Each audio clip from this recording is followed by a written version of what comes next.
तो प्रकृति के लक्षण, प्रकृति में शारीरिक प्रकृति के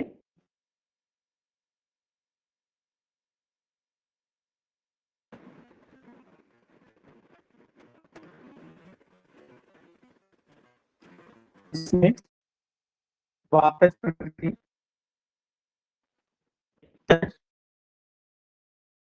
और कवच, बाकी जो मिली-जुली प्रकृतियाँ होंगी, उनके लक्षण भी आपस में मिले-जुले होंगे।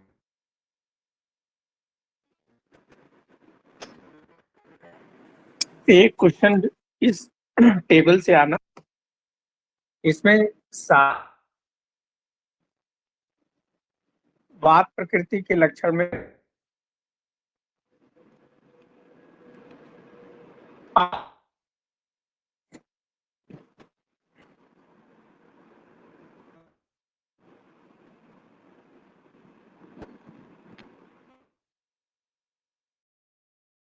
अल्प केशों,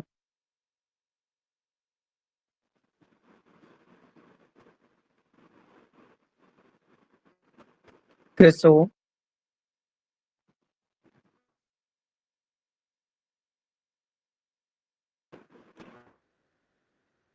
रुक्ष, वात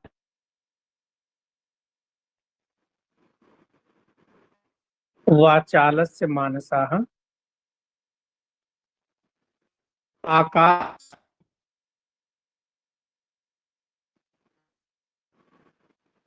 आकाशचारी स्वप्नेषु,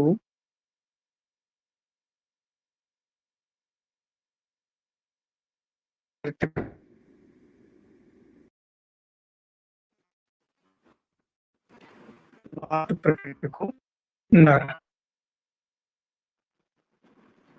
तो अल्प केसा, कृशो, रुक्षो, वात प्रकृति के लक्षण लिखे हैं कि इसको वातज हम कहेंगे। जिस व्यक्ति के का मतलब होता है जिसके बाल कम है, इसका मतलब होता है कम बाल वाला।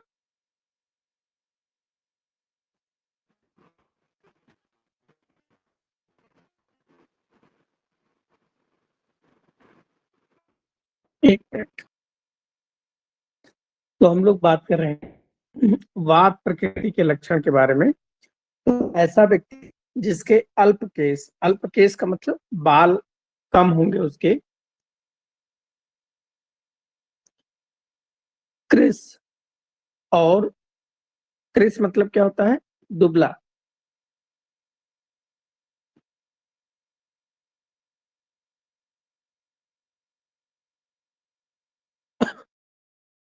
रुक्ष, रुक्ष का मतलब होता है रूखा हुआ शरीर उसका। वाचाल, बोलने वाला, बहुत बोलने वाला। और स्वप्नेषु आकाशचारी, यानी कि स्वप्न में आकाश में भ्रमण करने वाला।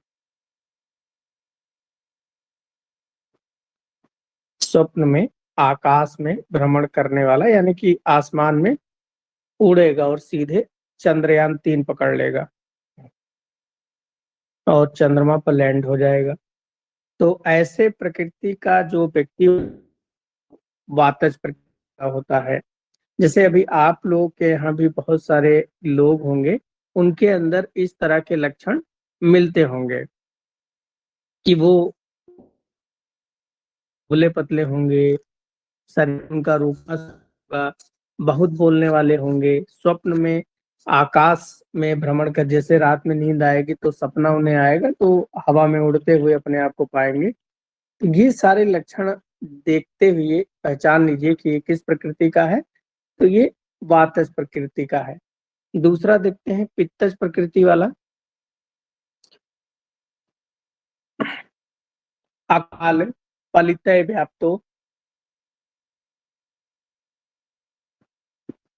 अकाल,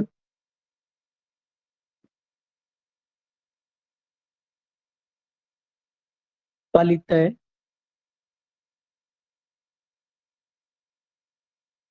व्याप्तो, धीमान, स्वेदोचारोषणा,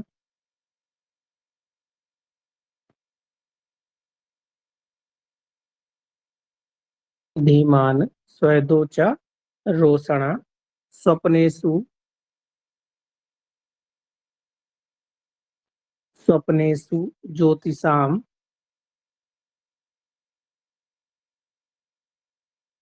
दृष्ट्वा,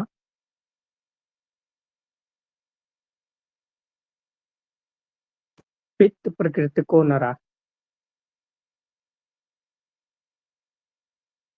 पित्त प्रकृति को नरा। तो जो पित्तज प्रकृति का व्यक्ति होगा, व्यक्ति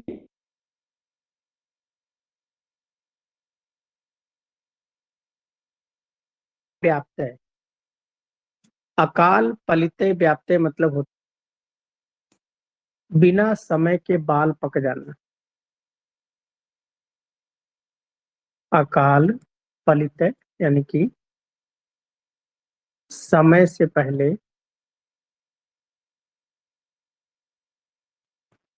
बालों का पक जाना।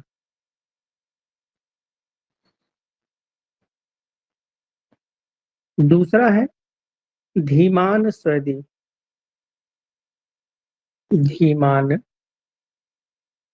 धीमान मतलब होता है बुद्धिमान होगा, ऐसा व्यक्ति वाला होगा। और स्वेदी, स्वेदो मतलब उसको स्वेटिंग बहुत होगी, पसीना बहुत आएगा।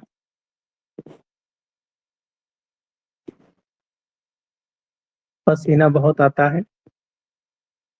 और रोसड़ा, रोसड़ा का मतलब होता है ऐसे व्यक्ति को गुस्सा भी बहुत आता है, क्रोध भी अधिक आता है।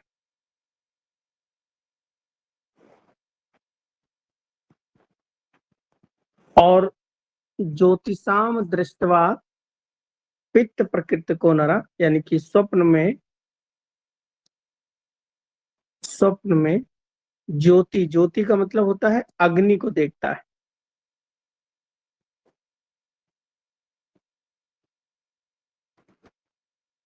तो पित्त प्रकृति के लक्षण क्या हुए? पित्त प्रकृति के लक्षण में वो व्यक्ति बिना समय के यानी कि समय के पहले उसके बाल पक जाएंगे, बुद्धिमान होगा, उसको पसीना बहुत आता है, क्रोध भी बहुत आता है, और वो स्वप्न में आग को जलता हुआ देखता है। कफ प्रकृति के लक्षण देखें तो गंभीर बुद्धि, स्थूल अंग,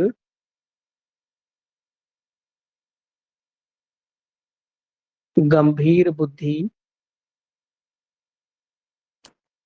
स्थूल अंग,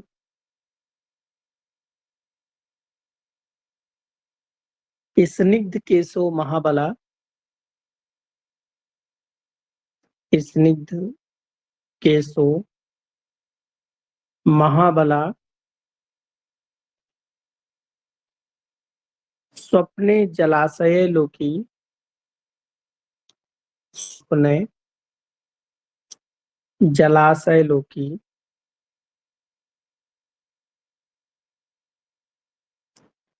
श्लेष्म प्रकृति को नरा, श्लेष्म प्रकृति को नरा।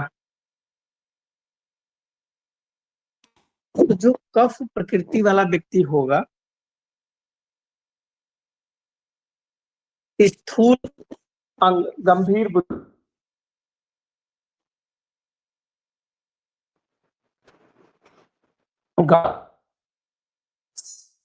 वो व्यक्ति स्थूल अंग होंगे।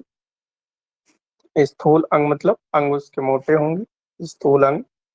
स्निग्ध केस, स्निग्ध केस यानी कि उसके जो होंगे वो मुलायम होंगे, स्निग्ध होंगे। और महाबलशाली होगा, महाबलशाली होगा। और स्वप्न में क्या देखेगा? जलाशय यानी तालाब को देखेगा, पानी देखेगा। स्वप्न में को देखेगा।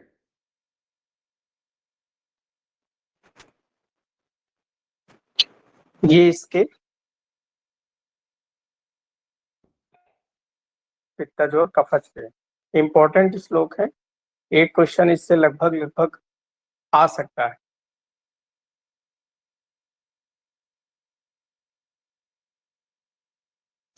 ये प्रकृति ज्ञान का प्रयोजन क्या है?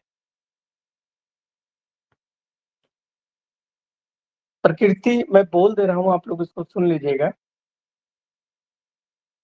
प्रकृति एक तरीके से जेनेटिक कंपोजिशन की तरह होता है, और आज की डेट में प्रकृति का ज्ञान, खासकर जब सबकी लाइफ स्टाइल इतनी भाग दौड़ वाली है, तो जिन आयुर्वेद का महत्व यहाँ पर बढ़ जाता है प्रकृति ज्ञान पे। जैसे किसी व्यक्ति की वातज प्रकृति है, वातज प्रकृति वाला व्यक्ति अगर वात बढ़ाने वाली चीजें खाएगा। अब वात बढ़ाने वाली चीजें क्या है? रूक्ष चीजें, जैसे मकाई का जोंधरी का आटा खाए, मक्के का आटा खाए, ये रूक्ष होते हैं। सोआ, कादो, जितने ये मोटे अनाज होते हैं, ये सब के सब रूक्ष होते हैं। अगर इनको कोई व्यक्ति खाए और वातज प्रकृति है उसकी, तो क्या होगा? उसके अंदर वात और बढ़ जाएगी, और वात जब बढ़ेगी तो वात के जो लक्षण हैं, जो उससे होने वाली डिजीजेस हैं, जैसे दर्द का बने रहना, ऑस्टियोआर्थराइटिस हो जाना, बहुत सारे ऐसे सिम्टम हैं जो वायु के कारण से होते हैं। जैसे कई बार आप देखते होंगे कि कुछ लोग ये कहते हैं कि पूरब की हवा चल रही है, इसीलिए पुराने दर्द जो है वो उभर के आ रहे हैं। जबकि इसका कोई साइंटिफिक प्रूफ नहीं है कि पूरब की हवा में ऐसा क्या है, क्योंकि पूरब की जो हवा होती है वो आपके शरीर में लगने के बाद में वात को प्रकोप करती है, और वायु जब प्रकोपित होती है, और वायु ही क्या करती है? पेन करती है। नर्वस सिस्टम वही होता है। आप किसी एलोपैथ वाले के पास चले जाओ, तो वहां अगर ये कहे कोई एलोपैथ वाला कि पूरब की हवा चल रही इसलिए तुम्हारे दर्द बढ़ गए हैं, तो मानेगा ही नहीं। उसको इस चीज का कोई नॉलेज ही नहीं है वायु के बारे में। उसी प्रकार से जो प्रकृति आपकी है, हमेशा अपनी प्रकृति के विपरीत द्रव्यों का सेवन करना चाहिए। अगर किसी की पित्तज प्रकृति है, तो उसे ज्यादा मिर्च मसाले वाली चीजें नहीं खानी चाहिए। किसी की कफज प्रकृति है, तो उस व्यक्ति को बहुत ज्यादा मीठी चीजें नहीं खानी चाहिए। नहीं, उसके अंदर और बढ़ेगा, और कफ जब और बढ़ जाएगा तो उसके कारण से उस व्यक्ति में मधुमेह हो सकता है, मोटापा आ सकता है। तो हमेशा अपनी प्रकृति के विपरीत आहार और विहार, दोनों चीजों का पालन करना चाहिए। विहार क्या होता है? जैसे कोई व्यक्ति बहुत दौड़ रहा है, दौड़ने से क्या होगा? वात बढ़ जाती है। बैठे रहने से, सोने से कफ बढ़ जाता है। अगर किसी व्यक्ति की वातज प्रकृति है और वो खूब ज्यादा जो है दौड़े, तो वायु और बढ़ जाएगी। वातज प्रकृति वाला व्यक्ति वैसे भी एकदम सूखा सा होता है, मरगिल्ला सा होता है, तो पता लगे और दौड़े तो और पतला हो जाएगा, तो एक दिन गायब भी हो जाएगा। तो इसीलिए उसको ज्यादा एक्सरसाइज वाली चीजें नहीं करनी। लेकिन जो कफज प्रकृति वाला है, वो मोटा है, फिर उसको जो है टहलना चाहिए, उसको काम करने चाहिए। नहीं तो फिर वो और मोटा हो जाएगा, तो मोटा लाला बन जाएगा। तो हमेशा प्रकृति के विपरीत द्रव्यों का सेवन करना चाहिए। और औषधियों का भी, अगर कोई व्यक्ति बीमार भी पड़ जाए, तो उसको भी इसी प्रकार से औषधियों का भी सेवन करना चाहिए। जैसे किसी के अंदर वातज व्याधि हो गई, तो वातज व्याधि, वात को शांत करने के लिए जो मधुर रस वाली औषधियां हैं, जैसे अश्वगंधा है, शतावरी है, इनका प्रयोग करना चाहिए। नेक्स्ट बात करते हैं, हम लोग पढ़े थे मानस प्रकृतियां। मानस प्रकृतियां के नाम इंपॉर्टेंट हैं। 3 प्रकार की मानस प्रकृतियां हम लोगों ने पढ़ा था। सात्विक, तामस, सात्विक, राजस और तामस।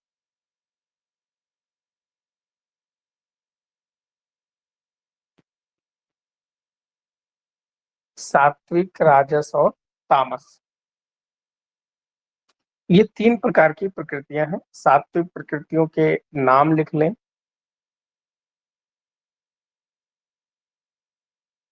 ब्रह्म सत्व, आर्ष सत्व,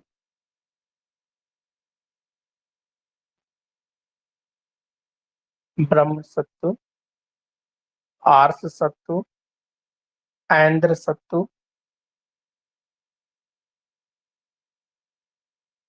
याम्य सत्व, वारुण सत्व, कौबेर सत्व और गांधर्व। गांधर्व मतलब जो गाना बजाने वाले होते हैं, इंडियन आइडल में जो जाने वाले होते हैं वो, और डांस इंडिया डांस वाले, वो गांधर्व सत्व कहलाते हैं।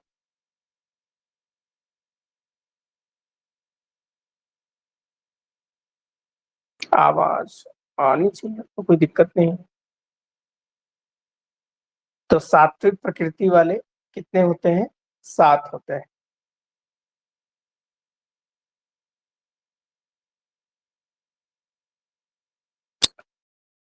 तो मानस प्रकृतियां, सात्विक प्रकृतियां 7 होती हैं। ब्रह्म सत्व, आर्ष सत्व, ऐंद्र सत्व, याम सत्व, वारुण सत्व, कावेर और गांधर्व सत्व। फिर उसके बाद में राजस प्रकृतियां जो होती हैं, इनके नाम देखें। आसुर सत्व,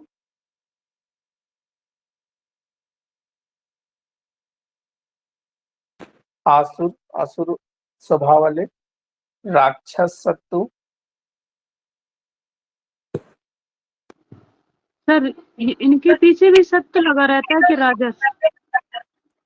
नहीं, आसुर सत्व का मतलब होता है मन। सात्विक अलग है, सत्व मन अलग होता है।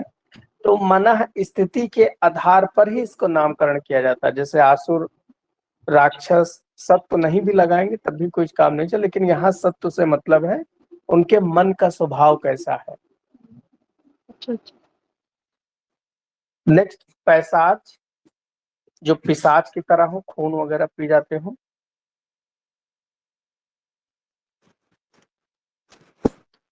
नंबर 4, सर्प, सांप के जैसे उनका स्वभाव हो। प्रेत और शकुनी, शाकुन।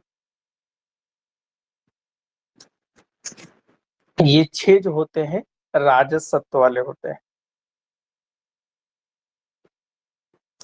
नेक्स्ट, तामस सत्व वाले देखें, जो पशु के समान हो।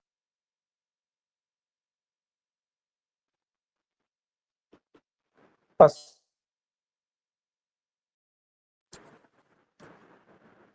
मछली के समान वाले को मात्स्य, वनस्पति के समान वाले को वानस्पत्य,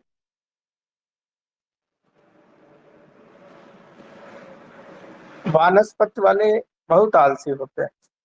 और ऐसे जैसे पेड़ पौधे क्या है, पेड़ पौधे खड़े हैं, धूप उनको मिल रही है, धूप मिलने पर उनका प्रकाश संश्लेषण या जो फोटोसिंथेसिस की क्रिया है उसके फलस्वरूप उनका खाना बन जाता है, वो एक ही जगह पड़े रहते हैं।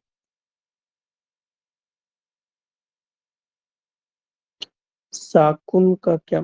शकुनी एक पक्षी होता है, ठीक है। उस पक्षी के तरह जिसका स्वभाव होता है वो शाकुन है। नेक्स्ट,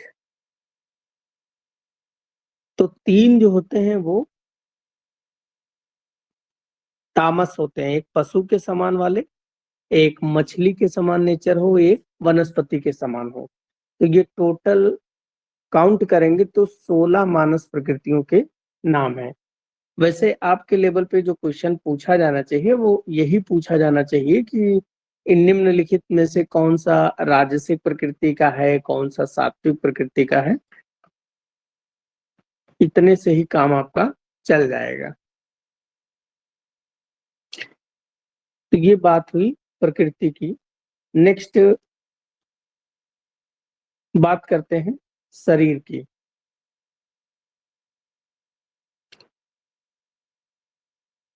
शरीर से पहले हम लोग बात करते हैं गर्भ क्या होता है। ये एनाटॉमी का भी टॉपिक है और क्रिया शरीर दोनों का टॉपिक है। इसमें आचार्य सुश्रुत का श्लोक बहुत इंपॉर्टेंट है। शुक्र शोणित गर्भास्ते, शुक्र शोणित गर्भाशय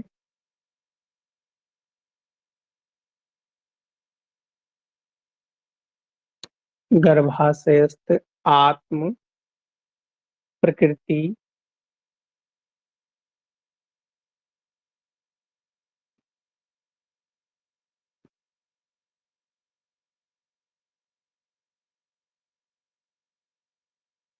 गर्भाशयस्थ आत्मा प्रकृति विकार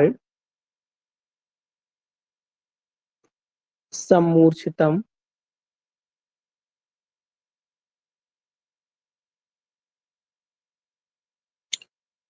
गर्भ इति उच्यते। गर्भ इति उच्यते।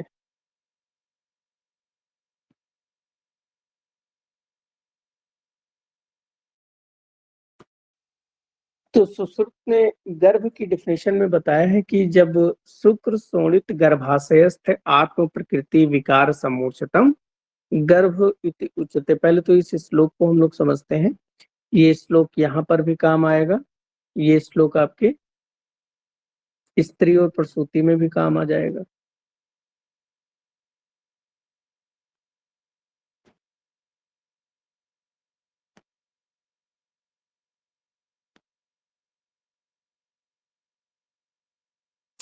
ये है गर्भाशय।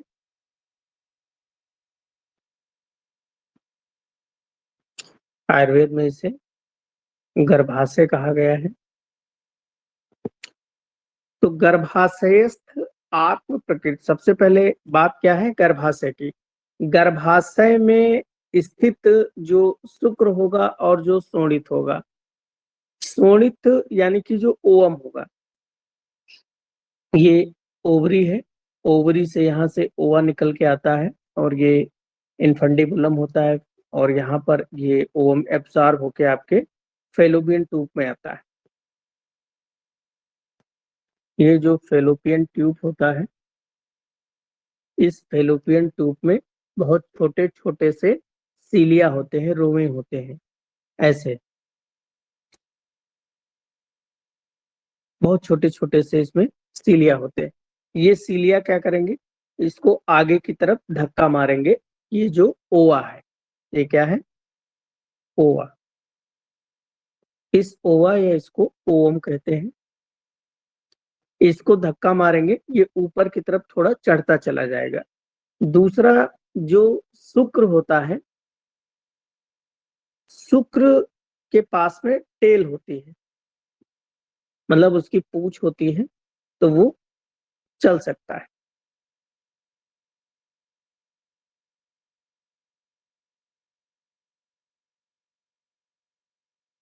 तो ये स्पर्म्स हैं, मिलियंस ऑफ स्पर्म, जो लाखों स्पर्म एक बार इजैकुलेट होके आते हैं अंदर, तो इनको आयुर्वेद में शुक्र कहा गया है और ओवम को आयुर्वेद में शोणित कहा गया है। वैसे अगर शोणित को देखा जाए तो शोणित जो होता है वो दो प्रकार का होता है। एक को कहते हैं अंतः पुष्प और एक को कहते हैं बहिर्पुष्प। अंतः पुष्प को हम लोग ओवम कहते हैं और जो बहिर्पुष्प होता है वो उसको हम लोग मेंसेस ब्लीडिंग मेंस्ट्रुअल ब्लीडिंग कहते हैं। तो ये शोणित आयुर्वेद में इसका मतलब ये हुआ। तो यहाँ पर अंतः पुष्प से मतलब है तो शुक्र जाता है ऊपर और फैलोपियन ट्यूब का जो अपर पार्ट होता है, यानी कि ये अंडा यहाँ पर आएगा और ये आके यहाँ पर इसको फर्टिलाइज कर देगा। फर्टिलाइज करने के बाद में ये आगे की तरफ बढ़ता है। जाइगोट जब बन जाता है उसके बाद में इसमें डिवीजन शुरू होते हैं, मारूला ब्लास्टूला स्टेजेस आती हैं। फिर ये जाके ये जो एंडोमेट्रियम है, ये एंडोमेट्रियम कहलाता है। इस एंडोमेट्रियम में ये इम्प्लांट हो जाता है। इस तरीके से वो धीरे धीरे यहाँ पर फिर प्लेसेंटा वगैरह बनना शुरू हो जाता है और बच्चा बढ़ना शुरू हो जाता है। तो अगर इम्प्लांटेशन, जैसे कई बार ये ऐसा होता है कि ये जो फेलोपियन ट्यूब है, पता चले इम्प्लांटेशन यहीं पर हो जाए, तो अगर गर्भाशय के अलावा अन्य कहीं इम्प्लांटेशन हो जाता है तो ऐसे कंडीशन को कहते हैं एक्टोपिक प्रेगनेंसी।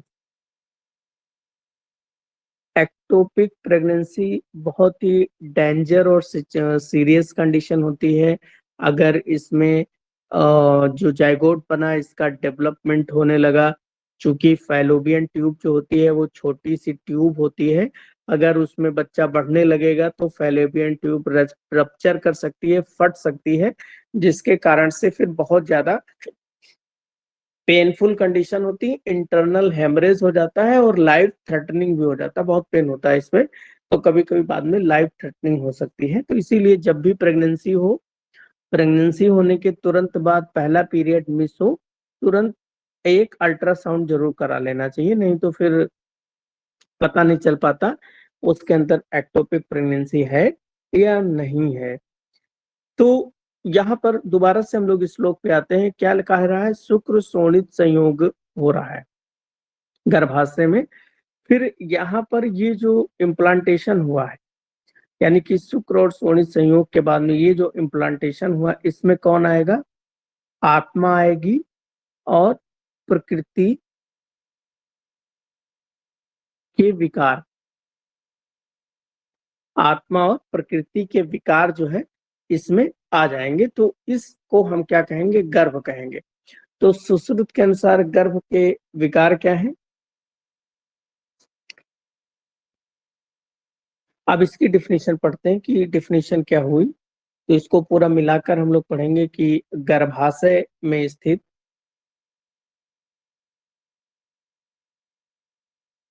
आत्मा, प्रकृति,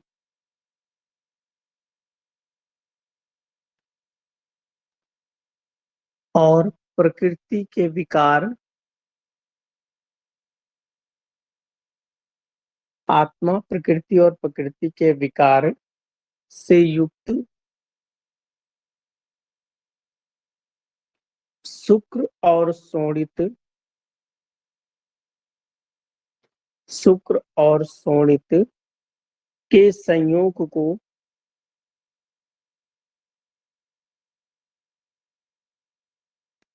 गर्भ कहते हैं। ठीक है, तो ये क्वेश्चन अक्सर पूछ सकते हैं इस तरीके से कि गर्भ की जो डेफिनेशन है वो क्या होती है, रिटन एग्जाम में भी पूछा जा सकता है। अब यहाँ दो टर्म आपको परेशान कर सकते हैं।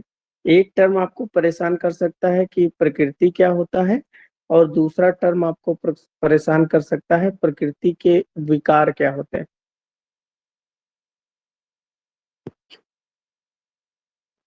देखो, प्रकृति का मतलब होता है जो किसी चीज को पैदा करे। जैसे आप देखें, पेड़ पौधों को बनाने वाला प्रकृति है। तो प्रकृति क्या चीज है, जो किसी चीज को उत्पन्न करती है। तो आयुर्वेद में जब सृष्टि उत्पत्ति क्रम बताया गया तो वहां पर अष्ट प्रकृति बताई गई। अष्ट प्रकृति बताएगी कि अष्ट प्रकृति क्या है। तो इसमें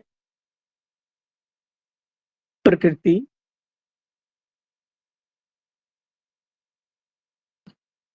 प्रकृति, महत, महत यानी कि इसको बोलते हैं बुद्धि तत्व, अहंकार और पंच तन्मात्रा, पंच तन्मात्रा। ये 8 चीजें जो हैं ये कहलाती हैं अष्ट प्रकृति। विकार क्या है? विकार उसे कहा जाता है जो किसी चीज से बनता है। जैसे हमको भगवान ने बनाया तो हम विकार हो गए और भगवान जो है वो प्रकृति हो गए। तो विकार जो किसी चीज से बनते हैं तो ये 16 होते हैं, 16 विकार, जिसमें से एकादश इंद्रियां, एकादश इंद्रियां और पंच महाभूत, पंच महाभूत ये क्या कहलाते हैं? ये कहलाते हैं विकार। एकादश इंद्रियां में लिख लें 11 इंद्रियां, इसमें ज्ञानेंद्रियां 5 होती हैं, कर्मेंद्रियां 5 हैं और उभय इंद्री 1 है। उभय इंद्री 1 होती है जिसे मन कहते हैं। तो 5 ज्ञानेंद्रियां, 5 कर्मेंद्रियां और 1 उभयेंद्री मन।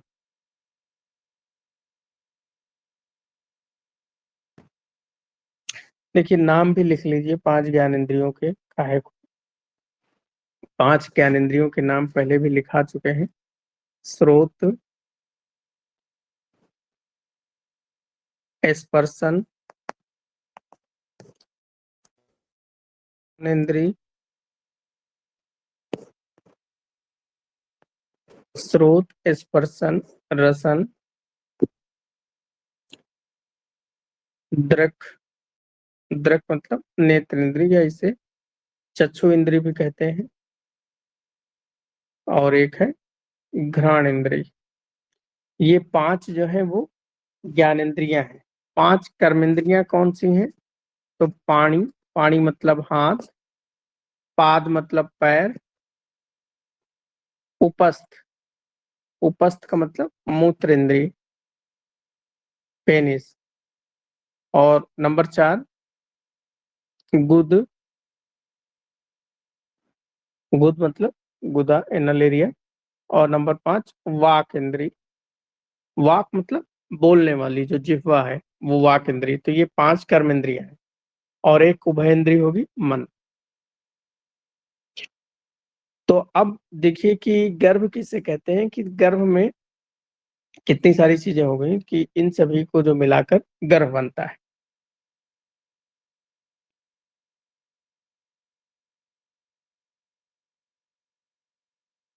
नेक्स्ट,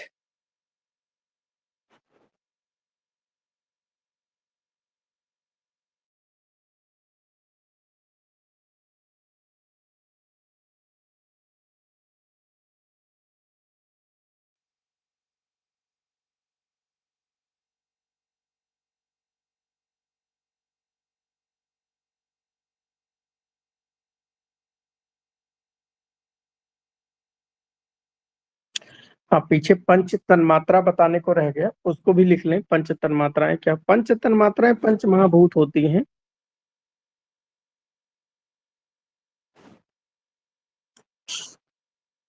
पंच तंत्र मात्राएं, पंच तन्मात्राएं।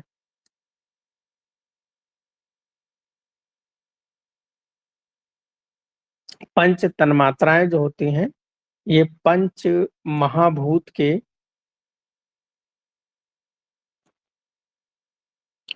सूक्ष्म रूप होते हैं।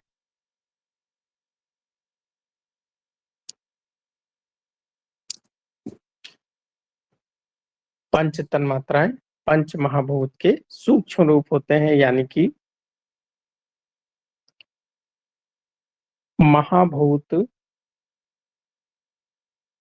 जब अदृश्य रूप में हूं, अदृश्य रूप या दिखाई न दे,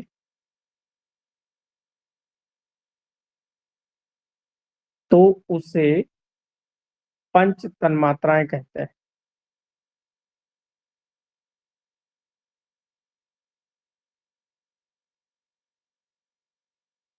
ठीक है, तो पंच तन्मात्राएं क्या है? पंच महाभूत, जैसे आकाश तन्मात्रा, तो आकाश तन्मात्रा से आकाश महाभूत होगा, लेकिन आकाश तन्मात्रा दिखाई नहीं पड़ेगी और आकाश महाभूत आपको दिखाई पड़ेगा, बस यही अंतर है।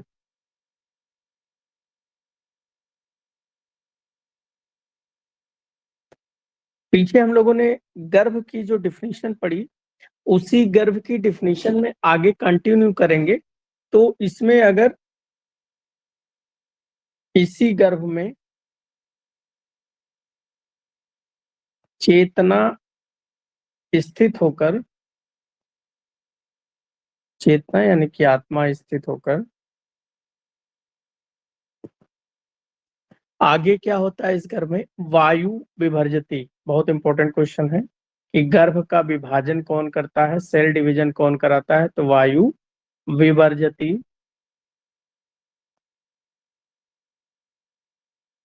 तेन और अग्नि, ये लिखे, वायु विभर्जती तेज पचती आपः क्लेदती, आपः क्लेदयन्ति पृथ्वी सन्हति आकाश विवर्धति, आकाश विवर्धति।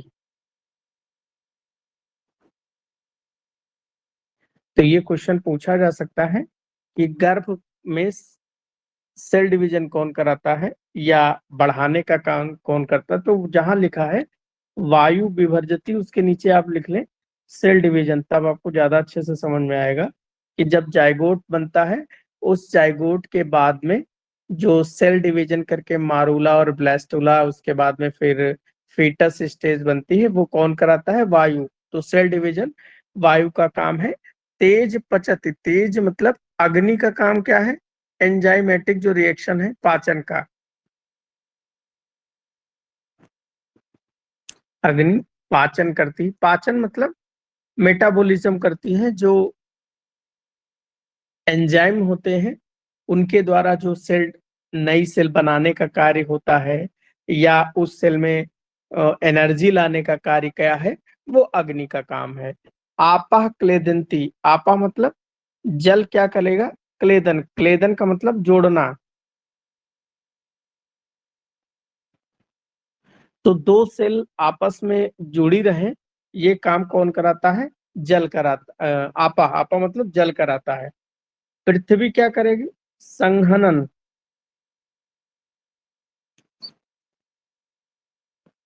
पृथ्वी कराती है संघनन का कार्य। संघनन का मतलब होता है कॉम्पैक्टेबिलिटी।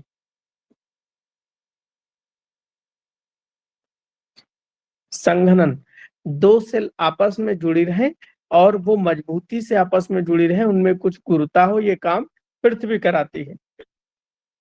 आकाश महाभूत क्या कराएगा? विवर्धन, विवर्धन का मतलब होता है बढ़ाना।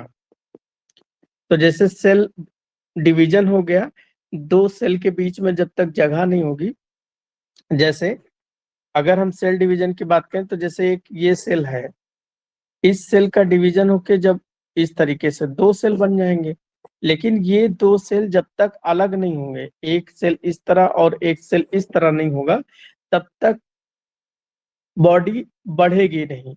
तो ये क्या करेंगे? इसको बढ़ाने का काम करेंगे। तो इसी गर्भ में जो अभी पीछे हमने गर्भ की डिफिनेशन पढ़ी, उस गर्भ में वायु का काम है विभाजन का, तेज का काम है पाचन का, जल का काम है क्लेदन का, पृथ्वी का काम है संघनन का, आकाश का काम है विवर्धन का। तो ये सारे क्वेश्चन हैं, ये पूछे जा सकते हैं। और जब ये सब हो जाता है, विवर्धन हो जाता है, तो उसके बाद में उसी श्लोक को कंटिन्यू आगे करेंगे। सा यदा हस्तपाद हस्तपाद जिह्वा घ्राण कर्ण नितंब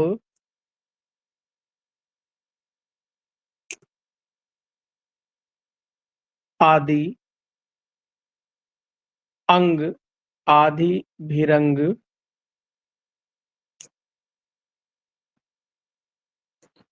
रूप हस्तदः रूपेत हस्तदा शरीर इति संज्ञा लभते। शरीर इति संज्ञा लभ्यते। देखिए, पीछे हमने गर्भ पढ़ा, और उस गर्भ में या सदा, हस्त मतलब हाथ, पाद मतलब पैर, जीभ, घ्राण मतलब नाक, कान, नितंब आदि जो अंग बन जाते हैं, तो वो अंग जब बन जाते हैं तो उसी गर्भ को हम शरीर की संज्ञा देते हैं। ठीक है, तो इसको आप हिंदी में लिख लीजिएगा। ये शरीर की डेफिनेशन सुश्रुत के अकॉर्डिंग हो गई। चरक के अकॉर्डिंग भी डेफिनेशन बहुत इंपॉर्टेंट है शरीर की। चरक ने क्या कहा? तत्र शरीर नाम, तत्र शरीर नाम चेतना अधिष्ठान भूतम, चेतना अधिष्ठान भूतम पंच महाभूत विकार, पंच महाभूत विकार समुदायकम, समुदायकम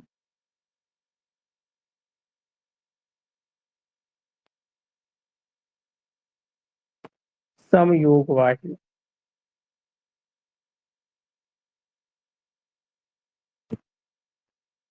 तो जैसे अभी हम लोगों ने शरीर की परिभाषा पढ़ी, गर्भ की परिभाषा, तो उसमें क्या था कि पंच महाभूत आदि जो विकार है इनके संयोग। तो ये डेफिनेशन क्या कहती है कि तत्र शरीर नाम, यानी कि शरीर उसे कहते हैं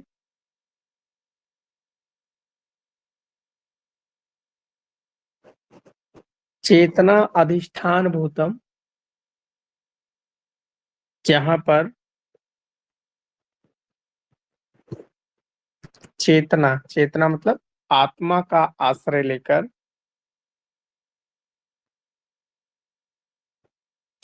आत्मा का आश्रय लेकर पंच महाभूत के विकार, आत्मा का आश्रय लेकर तथा पंच महाभूत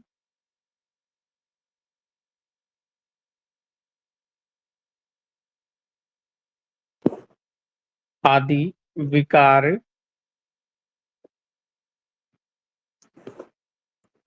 का संयोग होता है।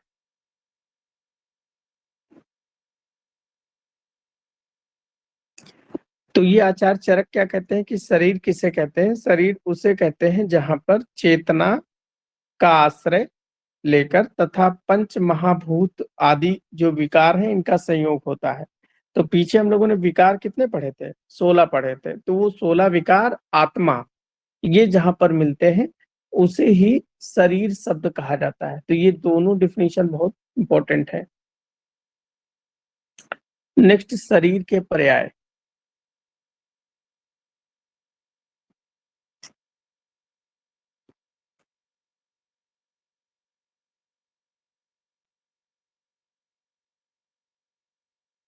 शरीर के पर्याय क्या है? तो शरीर को आयुर्वेद में बहुत सारे नामों से जाना जाता है। जैसे एक पर्याय हम लोग बार बार पीछे पढ़ भी चुके हैं, गात्र। गात्र है वपु, संहनन,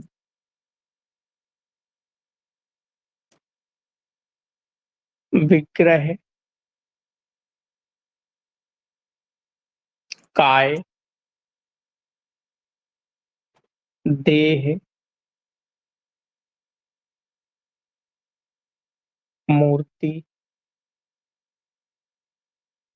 ये सब शरीर के पर्याय हैं।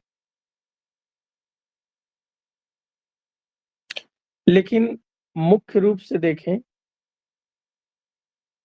तो चार पर्याय बहुत इंपॉर्टेंट है। एक है शरीर,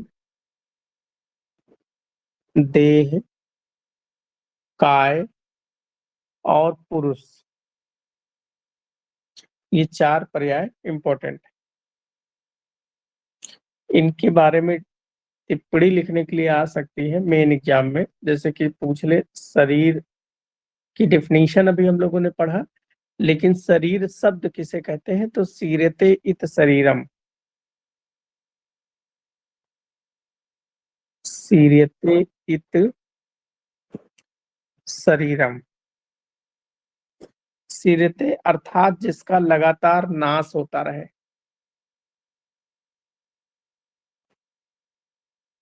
जिसका निरंतर नाश होता रहे,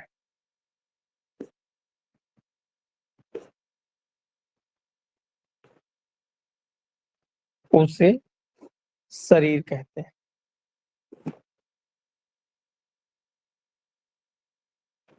जिसका निरंतर नाश होता रहे का क्या मतलब है? जैसे आप पैदा हुए तो बाई चांस आपकी उम्र जो है 100 साल हो, तो जब आप पैदा होंगे तो आपकी उम्र है 100 साल।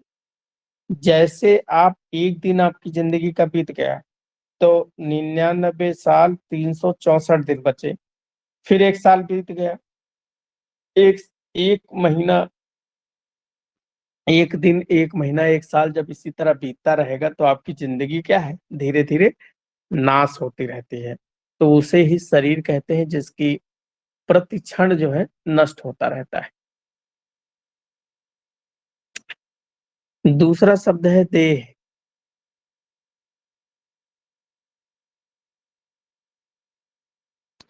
देह किसे कहते हैं? देह कहते हैं दीह उपचय।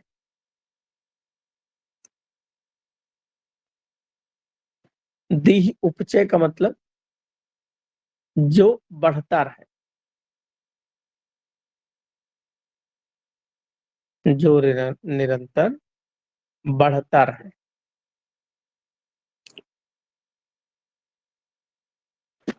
तो जैसे आप खाना खाते हैं तो आप पहले छोटे बच्चे होते हैं, उसके बाद में थोड़ा और बड़े होते हैं, थोड़ा और बड़े हो जाते, तो लगातार आप लोग बढ़ते रहते हैं, इसीलिए इसको देह कहते हैं। तो ये शब्द जो है एनाबो होता है, एनाबोलिक।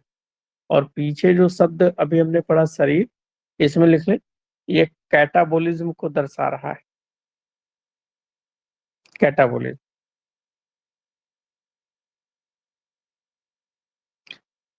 देह के बाद में एक है काय शब्द, इसको भी जान लें। काय किसे कहते हैं? काय शब्द कायति, शब्दायते, इति काया। कायति शब्दायते इति काया, यानी कि जहां निरंतर शब्द होता,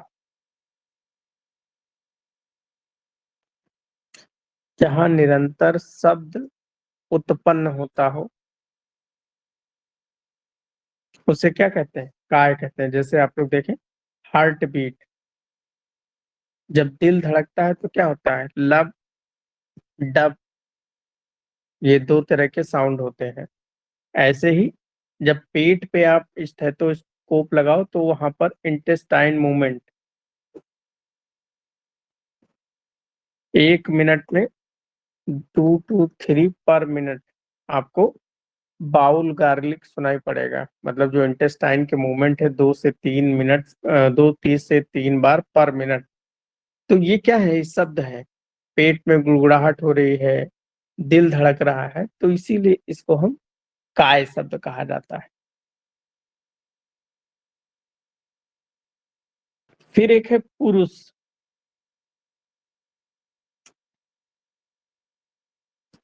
पुरुष कहीं कहीं पर आत्मा को भी पुरुष कहा जाता है, कहीं कहीं पर जो है अन्य चीजों को भी पुरुष कहते हैं। तो यहाँ पुरुष के जो भेद है वो इम्पोर्टेंट है, पूछ सकता है, क्योंकि शरीर शब्द आपके सिलेबस में है तो पुरुष के बारे में पूछ सकता है। जैसे एक धातुज पुरुष, एक धातुज पुरुष, षड धातुज,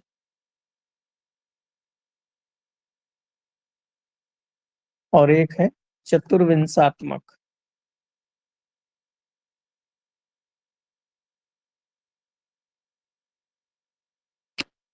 एक धातुज पुरुष, षड धातुज पुरुष और चतुर्विंशात्मक। एक धातुज पुरुष, षड धातुज वाले कॉलम में लिख लें। षड धातुज पुरुष भी कहते हैं, इसी को चिकित्सीय पुरुष भी कहते हैं क्योंकि इसकी चिकित्सा की जाती है।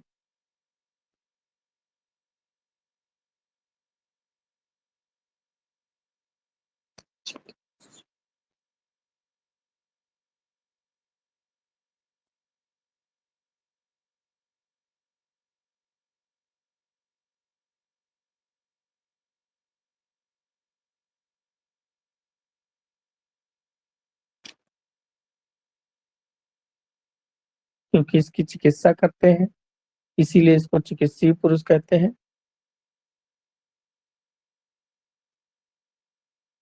और इसी को कर्म पुरुष भी कहते हैं। षड धातु पुरुष, इसी को चिकित्सीय पुरुष और इसी को कर्म पुरुष भी कहते हैं। जो चतुर्विंशात्मक पुरुष है उसको लिख लें, इसको राशि पुरुष भी कहते हैं।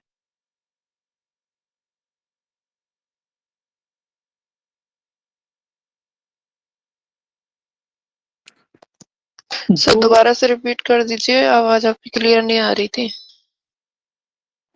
एक धातुज पुरुष, षड धातुज पुरुष को चिकित्सीय पुरुष कहते हैं, उसी को कर्म पुरुष भी कहते हैं। चतुर्विंशात्मक पुरुष को राशि पुरुष भी कहते हैं। एक धातु पुरुष यानी कि यहाँ एक चीज कोई होगी जो कि होती है आत्मा। अब आत्मा की तो चिकित्सा नहीं करते हैं क्योंकि आत्मा को कोई रोग होता नहीं। षड धातु पुरुष जो होता है, यहाँ पर 6 चीजें कोई होंगी। 6 में क्या होगी? श्लोक है खादस से चेतना, खादस से चेतना, सस्था।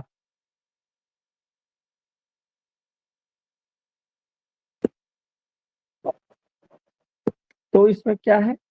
खा आदि,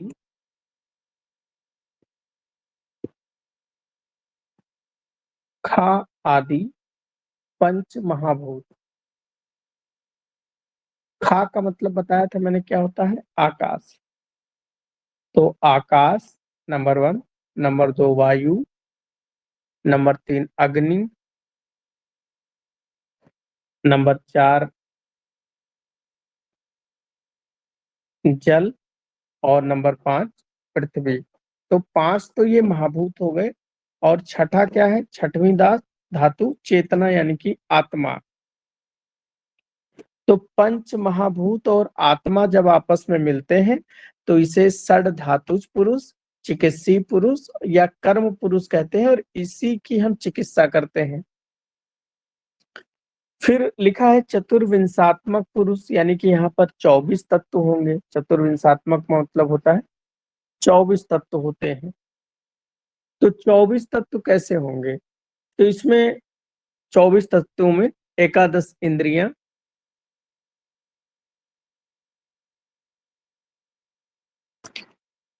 एकादश इंद्रियां, एकादश इंद्रियां मतलब 11 तो ये हो गए।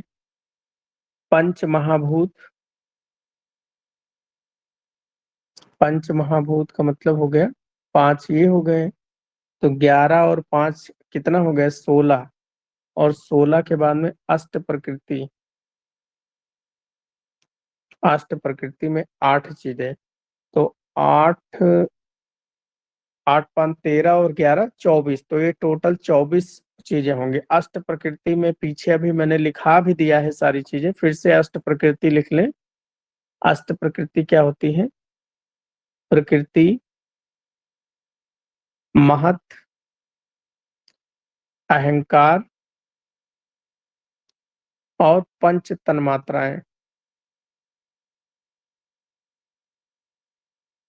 तो ये 24 तत्व हो जाते हैं, तो इसे राशि पुरुष भी कहते हैं। तो ये धातु भेद से पुरुष की भेद हो गए। ऊपर ही एक लाइन पुरुष में लिख भी ले, पुरुष किसे कहते हैं? तो पूरी बसति इत पुरुषा, पूरी बसति इति पुरुषा। पूरी का मतलब होता है शरीर।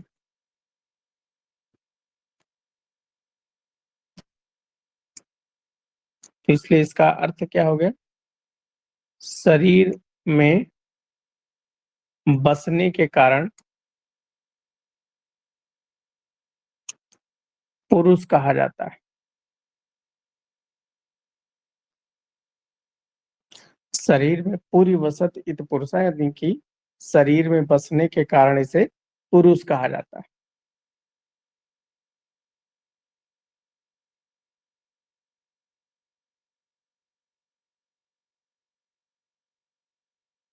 तो ये 3 डिवीजन है मुख्य रूप से, लेकिन एक अगर कहीं पर आ जाता है पंचविंशात्मक पुरुष। पंच मतलब 5, विंशत मतलब 20 और पुरुष मतलब पुरुष। तो 5 और 20 यानी कि 25 तत्व तो यहाँ पर होंगे। 25 तत्व कौन होंगे? पीछे जो हम लोग 24 पढ़े हैं वो, और एक यहाँ पर एक्स्ट्रा हो जाएगा, वो होगा आत्मा। ना प्रकृति ना विकृति, ना प्रकृति ना विकृति, और ये होता है आत्मा। तो ये 25 तत्व हो जाएंगे।